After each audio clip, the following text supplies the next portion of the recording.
This week's guest is a former colleague of mine at the BBC. She has worked for the UK's top media companies for the past 30 years. She is a master's graduate from the Royal Central School of Speech and Drama at the University of London. She is a brilliant theatre reviewer and also writes for the Irish Post. She was born in London but grew up in Cork. Claudia Redmond, welcome to the Manana hEireann podcast. Thank you very much. Yay! I got you. Come on. Yay! It's so nice to see you. It's been a while since we worked together, and we had great times in the BBC newsroom. So, the premise of this podcast is 3 defining moments that shaped you, that defined you. Could you tell us your first defining moment? Well, I suppose it would have to be being born into two amazing Irish families. So the Kearneys Macaras from Belfast and the Scarf Cody Barrys from Cork. So mum and dad met in Butlins in Mosney. Dad was a redcoat, charming everybody as he always did. He sounded like Elvis, sang like Elvis. And my mum was doing the summer seasons up there as a waitress. And she said she fell in love with him the first season, but didn't meet him. Second season, got chatting to him, and that was it. And as they say, the rest was history. They fell in love, and it was the 60s, kind of a crazy time. But the photos from that time, Kira, are just of my dad, singing on stage and everything. And so I think that's where I got my love of theatrics in life.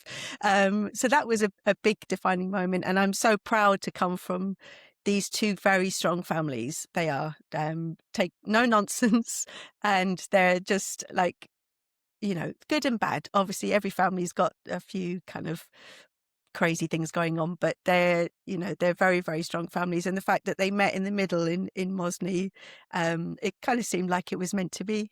And so your mom was from Cork and your dad was from Belfast? Yeah, that's right. So a lot of people from Belfast would go down to Butlins in Mosney at the time. Apparently, it was kind of like the place to go. That they'd all go down there. And his best friend Tom was also a redcoat with him, and Tom remained his best friend until he died. They actually ended up sharing a house together, so it was like full circle. But yeah, it sounded like great times and great fun. I actually applied to be a redcoat myself when I left school, and I got the job. I had to go and sing. I'm not a good singer by any stretch of the imagination. But somehow I got through. But I couldn't take the job up because I'd already booked to go on a holiday or something. And it's something I regret because I wish I'd kind of done it to relive my dad's kind of moments, But yes, so yeah, it was funny. I don't know if I've ever told you, but I was a redcoat in Mosney. Have I told you I this? think you mentioned that. That's crazy. Yeah, myself Was and it my fun? twin. Yeah, it was brilliant. We were only about 17, and we just did one season. And yeah, it was absolutely brilliant. Like it was so like you said, you met people from all over Ireland, and yeah, I've got friends for life actually from then. That's Michael so Gurry, nice. and yeah, it was amazing. But it was was there a lot of show bands the time your dad was in Mosney? Yeah, because my dad was actually, before he went to Mosney as a redcoat, he was in a show band in Belfast called they were called the Miazzi Show Band. And yeah, I got a photo of them, and it's an amazing photo. And Dad said, it's in black and white, obviously, but Dad said they had like these pink, like shiny jackets, and he thought he was the Biz, and like the quiffy hair, and he was on guitar and singing. And it was, the show bands are massive in Ireland. I mean, they're still going now. Show bands are still popular, but at the time in the 60s, you were like a big star if you were in a show band. Yeah, and so Yeah. in the intro, I said that you were born in London, but you grew up in Cork. Yeah. Yeah, so how did that kind of work out? Well, because mum fell pregnant with me and she wasn't married. So being the 60s, the big hoo-ha and the big shame on the family. So she ended up coming over to London because her sister was living in London. And then I think my dad, kind of reading between the lines, because my Granny Kearney was a very strict Belfast Catholic. Like, oh my goodness, Okay. she was quite something. So I think, I don't know for sure, but I would think that she pressurized him into marrying my mum, because they got married a year later. And I didn't know any of this until I was older and found my certificates and everything. And I was like literally registered a year later. And I'm like, but like, why was that? But obviously they wanted to wait for dad to be on the birth certificate. So while they were trying to sort themselves out and find themselves being people of the 60s, I was brought back to my granny in Cork and granddad in Albert Road in Cork. There, still got very good friends there. And when it came to them trying to get me back, it was my granny didn't want me to go, basically, because she'd fallen in love with me. So I spent most of my childhood there in that house while my mum and dad kind of flitted all over the place. Yeah. But it was a good base for me, and I was back in Albert Road last summer. My best friend, Gwen, one of my best friends in Ireland, Gwen, still lives across the road, and her mum, Maura, the MacTaggarts, and they're just another family to me, and it's so lovely to see them. And I took my family, and they were saying that Maura and her husband, Owen, were the first people to see me take my first steps. So it was never kind of No. like my family. It was always somebody, other people, good neighbours, good friends Yeah. so I was kind of raised by like a multitude of different people in Cork. But Yeah. but it was kind of made me what I am. So that was good. Yeah. And then when did you move back to the UK then? So, excuse me, when I was 11, I moved over to live with because my parents had split up by then. So I moved over to live with my dad and my granny and granddad Kearney who were from Belfast and had moved to London because of the troubles and everything that was bubbling up there. They just couldn't stay there. It was just too hard. So my uncle had moved over from Belfast and said to my grandparents, Mum and Dad, you need to come over. It's not safe. Get the hell out of there, basically. And they did. And they had a good life in London. So I came to live with them in Hendon, northwest London, and Okay. obviously a massive Irish community there growing up going down to Cricklewood and Kilburn. And, basically my best friend in London was from Ireland. Her mum's from Cork, dad's from Limerick, Kim. And we'd just go to all the Irish clubs, just see Irish people. It was crazy, actually. But that was it. We didn't kind of know anything else. Cricklewood was like Ireland. You'd have all the shops and you'd buy all your supplies, and obviously mass every Sunday. And, it was a great community, and we had a great time. Yeah, I've heard great stories about the Yeah. dances, the dance halls, and Yeah. the crack. Yeah. Yeah, amazing story, Claudia. Amazing story. So will we move on to your second defining moment? Yeah, I mean, I kind of touched on it there. I think it for me would be when my parents broke up.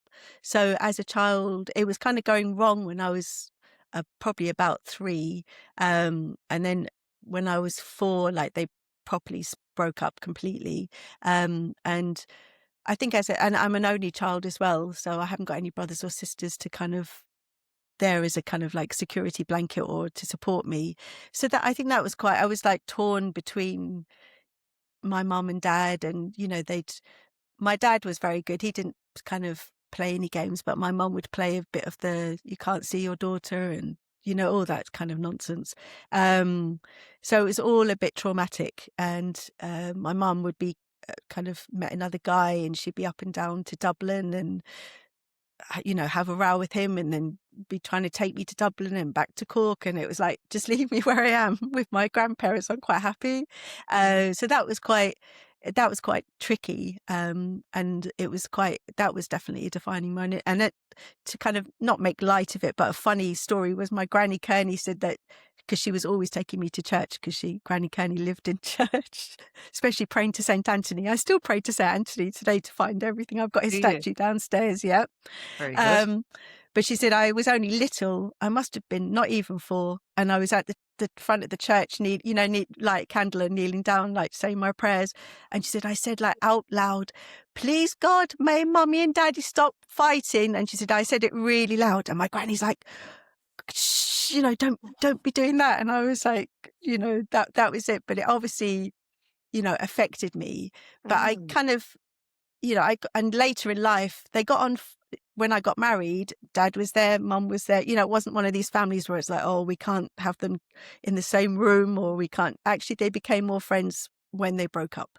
But as I said to you, they shouldn't have really married, honestly. Like, given today, where no one could care less if you had a baby out of marriage, they would definitely have not got married. And I think they would have been better off not.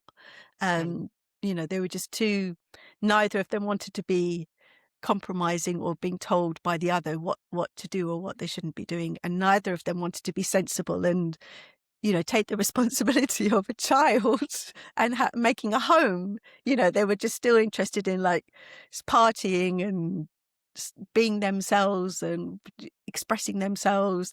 So yeah, it was a kind of strange childhood, but I think I'm a stronger woman for it, to be honest. And my own, I was just seeing my best friend this weekend she's up in Sheffield, and she said, Claudia, you've done so well, like keeping your own family together. I've got 3 children, been married to Pat for, we got married in 1991. And I work hard keeping my family together and being a good mother and trying to be a good wife. And I'm working at it because it's something my mum didn't actually do. She kind of gave up at the first any little hurdle. She's like, right, that's it, I'm off. And she'd kind of literally grab me by the arm and grab her bags, and the door would slam and we'd be on a train somewhere. And so that's taught me as a woman not to be like that, just to work on things, because it's worth working on.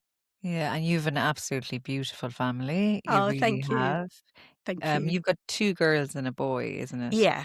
And you met Pat on St. Patrick's Day? Yes, I met Pat on St. Patrick's Day in New York in Tommy Makeham's bar. It was like 56th Street or something. In 1987. I always have to think of that because I always get the year wrong. I was over there as an au pair, working for a company called the American Institute for Foreign Study. So it was really well organised. So basically, they'd set you up with a family. There was all like loads of stuff months before that you'd matched the right family, and then they'd pay for you to go to college. So I did a TV production course while I was there, looking after 2 children, Jonathan and Stephanie. Jonathan was 7 and Stephanie was only like 1.5, and I was 19. I didn't know what I was doing, Kira. I had no brothers or sisters. Like, how on earth did they give me the responsibility of? And literally the first day I arrived, they said, right, there's the station wagon, here's the keys. I'm like, hold on a minute, I need like a test run or something. Like, you just give me the children and the car and just go, off you go. But it was just so funny. And I made good friends over there. I made my lovely friend Debbie. Debbie, she was from an Irish background as well. She was also placed, we were in New Jersey. And sadly, she died during COVID because she'd had like complications with her kidneys over the years. But she was amazing. So we kind of lent on each other a lot. She was like a big sister to me because I was so lonely out there, Kira. It was a big change, being away from my grandparents and my dad and my friends. And in those days, we were just talking about it recently. There was no FaceTime or WhatsApp, or it literally had the phone, and you couldn't afford to keep ringing home because it was. I got $100 a week, and most of that would go on my phone bill, and then I had nothing. So it was a crazy time, but it was good fun, good experience. And then went up to New York on St. Patrick's Day with my friend Debbie. And we were in this bar dancing with these Irish American firemen. And then next thing I heard this like English voice saying, excuse me, do you know where the toilet is or something? And I was like, and then it was Pat's friend. And then we got talking, and that was it. That was and when I came back to England, I saw him, and that ever since. So so it was fated. Meet Patrick on St. Patrick's Day. Definitely. Yeah. Definitely. And now you're on the Monona HEireann podcast. Yeah, no. It's all linked, Claudia. It's all linked. Oh, that's great. And then what's the your third defining moment? I think it's not just such a moment. It's kind of moments with my a very strong female role model character in my life when I lived in Cork was my Auntie Miriam. And she was there all the time. She was like a substitute mother, really, to me. And she was like an amazing woman. And she'd take me, she was a dress designer in Cork. She had her own business and her own label, worked so hard, but such a character. And she was very funny. She'd have like a cigarette in one hand, smoking away, and then she'd be sketching designs of dress. Oh my goodness, the things she created, honestly amazing. And she was on the Late Late Show as a finalist in a fashion awards, and I keep trying to find the clip, but I can't. I find clips after it, before it, but I can't find the actual clip. And she was just incredible. But I think just the moments, I think, was defining moments with hers. But she'd take me for coffee. You know, as a child, going for coffee with your auntie was seemed very sophisticated. Yeah. And she spoilt me. You know, she really spoilt me. And she was just so funny and just a character. And also she lived at the time with a chap called David Gordon, who was the ballet master for the Cork Ballet, and he was a larger than life character. He was amazing, and he'd have a scarf and he'd throw it and darling, and he'd have the cigarette as well. So I was brought to the rehearsals for the ballet to sit there in the corner with my Taytos and my Cokes or whatever. Your red lemonade. Red lemonade. And the circle of friends that my auntie had because of David Gordon. It was a big like gay community in Cork City. Used to go to this bar called Stripes. And they were all, as a child, these people were so colourful and so much fun. And I just had the best time with them. And even a chap called Frank Hickey, he came to my Holy Communion as my sponsor. And it was just, they were just like the best kind of family to have. It was really good fun, and they were lovely, and it was just like, I was just there and like part of the scene because I was with my Auntie Miriam. And it was just brilliant. We had, you know, so those moments with my Auntie Miriam and at the Stripes and all the kind of gay scene in Cork really were defining moments for me. That's so amazing. Yeah. I've never heard. I actually have not heard about that before, you know? Yeah. So it was great. A good time. Yeah, very good. Very good. Now onto the heavy hitting questions, Claudia. So what comes to mind when you think of Mná na hÉireann, that term? Like, what does being Mná na hÉireann, Ban na hÉireann, an Irish woman mean to you? Straight away to me, it just means someone fierce, a fighter, and just kind of facing things. And, you know, even through all the history of Ireland, you know, the women have put up with so much and are still fighting against, you know, some of the nonsense kind of that goes on, not just in Ireland, everywhere against women. And I just, from the Irish women I know myself, we're all fighters, and we all kind of just don't take any nonsense, and we won't give in, and we won't take no for an answer. And that's just what it means to me, like looking back at Irish women in history, and like Constance Markovich and all these like fighting, like amazing, strong, brave women. And you just feel so proud to be Irish, and you think, my goodness, I've come from this long line, so I'm not going to let them down. I'm not going to take any nonsense. You know, you just think, this is in my blood, and I'm not going to, you know, just sit there quietly in the corner being a nice little polite lady. You know, so it's just, they've been through so much nonsense. So when I just think of Irish women, I just think, wow, just proud to be one. Yeah, and you're definitely like, you know, since I met you in the BBC, I was well aware you were from Cork. Did I tell you I was from Cork? Absolutely, every single time I met you,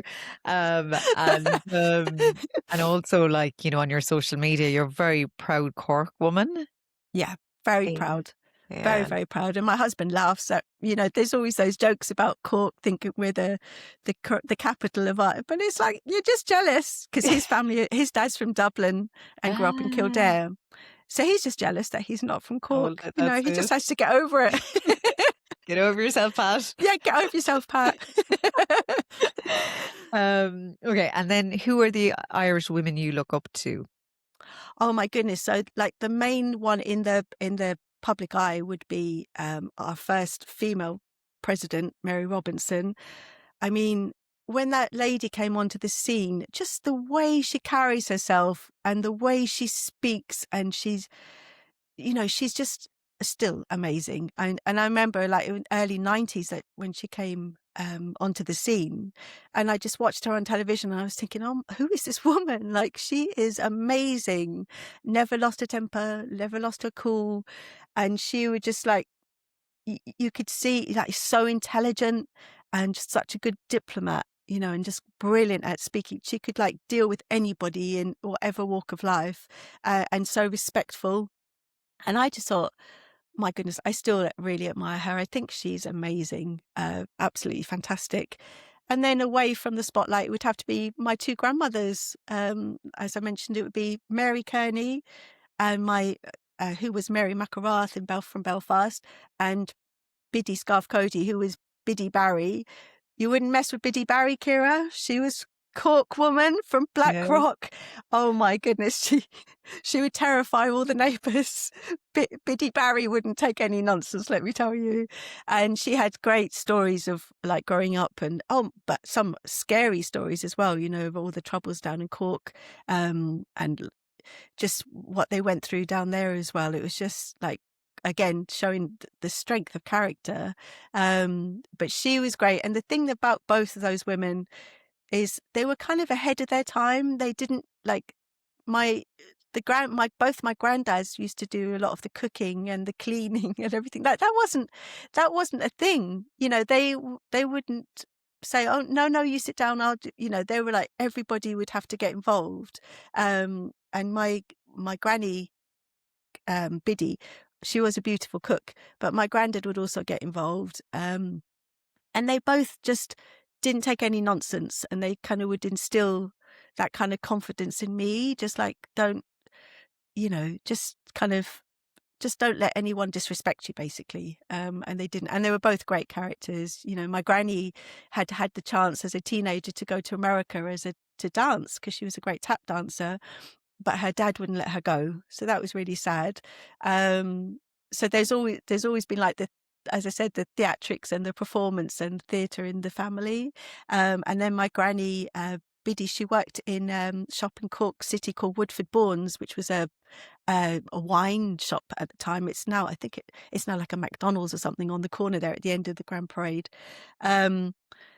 And she had great stories of Fred Astaire came in there when she was working there, because his sister lived in Cork, and she said he was such a gentleman and such a lovely character. And my granny was very pretty, very, very attractive lady. So there was great stories that she had. But yeah, I admire those two ladies. They were fantastic and made me what I am today.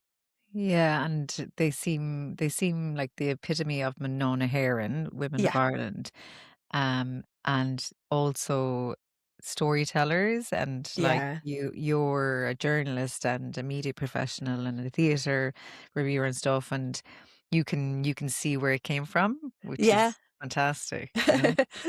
Yeah. Okay, so what was the best advice you were given from an Irish woman? It would have to be from my Granny Kearney. So I lived with Granny Kearney from age 11 to 18, 19, and then I went to America. Um, and Granny would say, you are just as good as anybody. Never feel that you're not. And she was so funny, Kira, because my dad at the time worked for casinos, Palm Beach and Crockford's in Mayfair. He was a manager.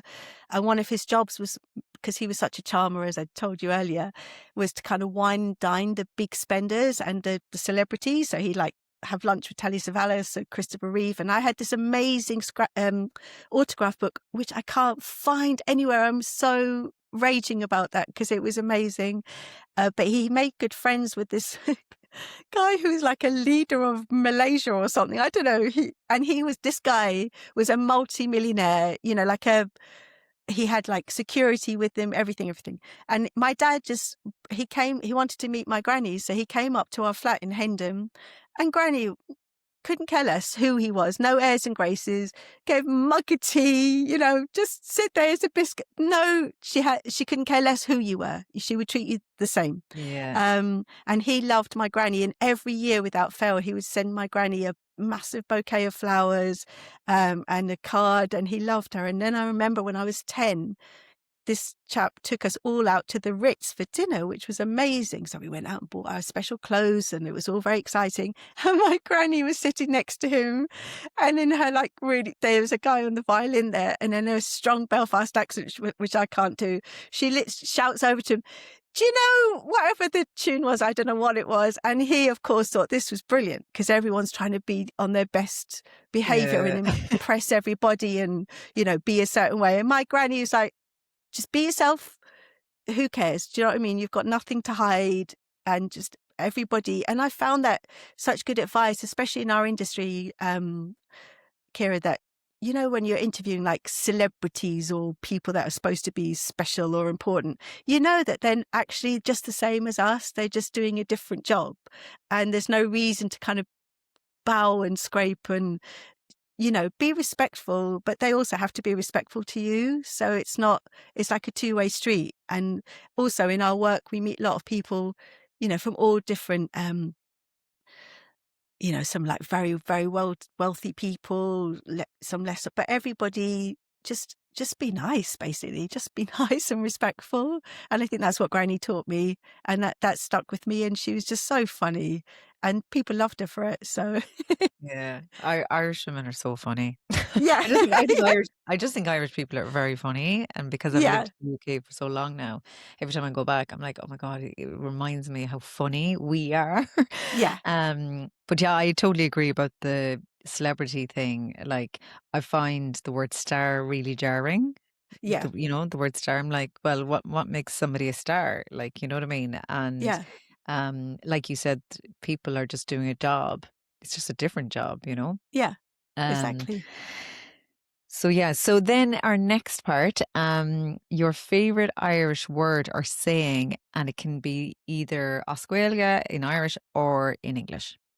Well, as I was so bad at Irish at school, oh my goodness. But I want to take it up, Kira, because everyone's doing it again now. It's become trendy, hasn't it? It is. So I'm learning it again. I'm going back, but I'm trying to, every time at the London Irish Centre in Camden, give a mention to them. Amazing place and amazing people. They're just fabulous down there. They have lessons there, but as soon as the lessons come up, it's booked out. Really? You can't even get on there. So I need to do that. So I'll be saying my phrase in English, if that's okay. That's okay. So I love cop yourself on. I love that one. I'll cop yourself on. It'd be Yeah. like, come on, get a grip. I'd be saying to my auntie or my nanny, and I'd be moaning about something, and they'd say, "Oh, for God's sake, would you cop yourself on?" And I'd be like, oh, okay, you'd be just like, they'd kind of just bring you back to earth and like, right, what are you moaning about? Just like, get a grip of yourself, have a Yeah. word with yourself, as they say over in London, have a word with yourself. So I love that one. That makes me laugh. Cop yourself on. It's so Cop funny because yourself when you on. said it, I was like, that's just, a normal saying. Exactly, yeah. But actually, it is an Irish saying, isn't it? Yeah, there's so Oh, that's many, and some sayings I say to my girls, and they just laugh because they're just sayings that I grew up with. Yeah. But yeah, I love the Irish sayings. Yeah, I do. When I was in the BBC newsroom, and I'm name dropping here, but I interviewed David Attenborough, for Oh Facebook yes, I Live, remember BBC that. News. Yeah. But a year later, no, sorry, on his birthday, I think it was his birthday, one of my colleagues on the team was like, let's put out the video again of you, the clip where he says that if he was to be an animal for a day, he'd be a sloth. Let's put that out on our social media, on the BBC News social media. And I said, oh yeah, that's a great idea. And then I was writing up the social media post, and I said, for the day that's in it, I knocked off the microphone there. For the day that's in it, da da da. And then my English colleagues were like, what are you talking about? And I was like, what do you mean? I was Yeah, like, for the day that's in it, it's his birthday. And then they were yeah, like, never heard of it. They had yeah. never heard of it. And then I went, It's that funny. was the first time I was like, Wow, that's not a general saying. That's an Irish No, saying, you yeah, know? yeah.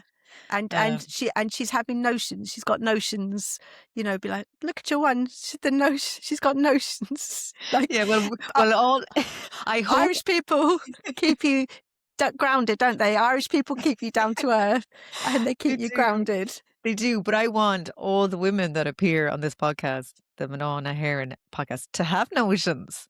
Yeah, I true. think I think Yeah. notions are good. And We'll put and that on a t-shirt. yeah, and I think that we should celebrate our notions and how True. great we are. Yeah, that's true. That's true. Celebrate our notions. I like Yeah, it. celebrate our notions. Yeah. Okay, so now we're towards the end and we're going to do a quick fire. So choose between Tato crisps or King crisps. There's no choice there. Tatoes, but we'd have to be the South Tatoes, not the Northern Tatoes, because they're just not the same. Sorry. They're in also in a yellow packet, aren't they? And they just don't taste the same. They're not, they're not the same because they're not made in the same factories or whatever. But I love Tatoes. Oh my goodness, I could eat them forever. I know. I love them. Have you ever had potatoes in just white bread sandwich with butter? Oh yeah. Yeah.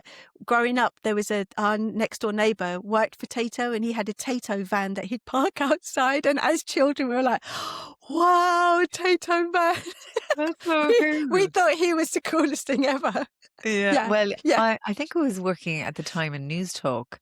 Could have been somewhere else. But anyway, Mr. Tato actually came in to the Oh office my and gosh. it was like a massive celebrity had walked in the door and I got a Well, photo he with is. Tato and he is. He is. I want to go to the Tato world or land, Oh, whatever it yeah, so is. do I. We should go. We'll go We should together. go. We should go together. We document it. Yeah. You could do a review on it. I could do a review. I could do the social media posting about it. Sounds good. Okay, Lyons tea or Barry's tea? I've got my mug here. Do you see it? I do. Let me see. But oh yeah, Barry's tea. Oh, nice. Has to be Barry's tea. And very quick funny story. When I was growing up in Cork, I thought Barry's tea was grown in Cork. Oh, well, I think I we all actually did. thought that. I think I Yeah. thought that till I was probably a teenager, to be completely honest with you. Like, what do you Yeah. mean the tea's not? It's not grown in Cork? What's I going on? I only realised that a few years ago. Mate, but it is the best tea. You can't beat that tea. Honestly, is. And I was down at the London Irish Centre in Camden recently, and I stocked up on my Barry's tea because they sell it down there. Do they sell I come back Lyons with my tea? boxes. I don't know if they do, because I wasn't looking for Lyons tea, obviously. But the Barry's tea, I bought my Barry's tea, my Sidona, and my chocolate. Like Tiffin bars, and they've got all the stuff down there. So yeah, I love Barry's tea. Yeah, well, I always loved Sidona. I haven't had Sidona in a long time, but because I felt like I was drinking alcohol. As in, like I thought it was like cider, Yeah, yeah. But Sidona. So what did you get Sidona? Oh, you got the I got chocolate bars. Sidona, the chocolate bars, and they only had the Northern Ireland potatoes there. They didn't have the Republic ones. But yeah, so I always stock up, and I love my Barry's tea. When I run out of Barry's and we buy Yorkshire tea or something, it's like, what is that? It's just not right. I know. So I've lived in London, Manchester, and now I'm in Cardiff, and it was very easy to find Barry's tea in London. Very easy to find Barry's tea in Manchester. Very difficult to find it in Cardiff. Oh, that's bad. Yeah. At one point, I was like, should I just set up a shop? Yeah, should I set up something? But so now when I go back to Cork, I stock up on Barry's tea and bring it back. And then I have a neighbour on the same road, and he's from Mayo, and he's in his 80s, and he's been here for 60 years. And I always buy him a box of Barry's tea now. And firstly I gave him one and as a present, and then he's like, oh, thanks. And then afterwards I thought, he mightn't even drink Barry's tea. I'm literally just giving him the Barry's tea. So the next time I spoke to him, I said, do you even like Barry's tea? And he said, no, I love it. So I said, okay, great. Oh, that's nice. Yeah. Keep the There Irish. must be somewhere in Cardiff. There's probably like an Irish centre in Cardiff or something. I bet they'll sell it there. Do some Yeah, I haven't research. found it There must yet. be. I haven't. There must Yeah. be. Yeah, I haven't found it yet. But yeah, and so on the Barry's tea, how many cups of tea do you drink a day? Oh my goodness. Wow. It depends. At work, I drink a lot of tea because I think it's just an excuse to get away from the desk and, do you know what I mean? Yeah, Walk over and take a breath and calm yourself down and then go back again. yeah, So maybe like 5 or 6 cups of tea, I don't know. But um, father-in-law, God rest his soul, John, he would literally be like Mrs. Doyle. He would like be finished the one tea and he'd have the kettle on for the next tea and he'd never stop drinking tea. And my cousin came over from Belfast, Kathleen, God rest her soul as well. And the two of them, I've never seen so much tea being drunk in my life. They literally didn't stop. So he'd have tea before he went to bed. I mean, I wouldn't have tea before I went to bed, but he'd have a cup of tea before he went to sleep, yeah. which was But you know odd. what? It was only of late that I realized there was caffeine in tea. I mean, I know for a while, but not. For a long time I didn't know there was caffeine in tea, Yeah, so I yeah, would have drank it whenever I wanted. yeah, But now because I'm aware, I don't drink tea. I would drink a decaf tea. You know what I mean, like before bed. yeah, But yeah, yeah. but he it clearly didn't affect him. He obviously had a No, good he loved it. news. That was it. Yeah. Yeah, I know, it's yeah. great. It's great. Oh, And yeah. that's it. Claudia, Oh, thank it's you lovely so chatting to much. you. Yeah, thank you for all your stories. You have a great memory. You do on Yeah, all the lots of different stories places. in there. Yeah, lots of stories and places in Cork and kind of your family and stuff, which is great. And I'm really delighted that I spoke to you and we've it recorded. It's kind of like a piece of Yeah, history, you know. yeah, it's Um, lovely. Nice to yeah. talk to you. Yeah, so thank you so So much. I'm going to make myself a cup of Barry's tea now. Good stuff. My You're like cup's empty. after that full on Oof. interview. Yeah. Um, Thank you, Gaurav. I'm trying to say thank you at the end in Irish. So Gaurav Mahagot for doing this podcast. And I look forward to people hearing it and knowing my friend Claudia, who I met in the BBC.